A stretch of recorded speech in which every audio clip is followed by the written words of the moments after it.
Hi, this is Victoria with healthmanifested.com, and I'm here to talk to you about Venus in Cancer.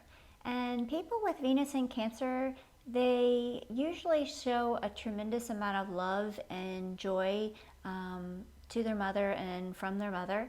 And usually their mother was a big source of comfort and guidance in their life, and they really enjoy having comfort, a soothing environment, and a quiet life.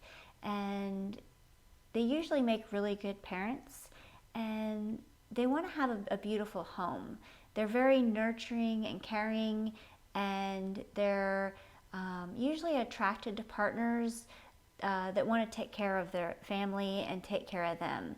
And they have a partner, usually that when they have a partner, they want to have a home that's very beautiful and have a real sense of security and safety.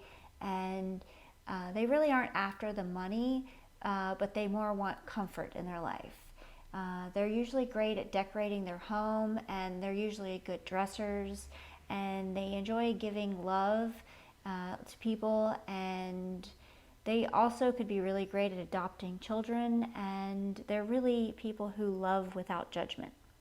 And that's my take on Venus in Cancer.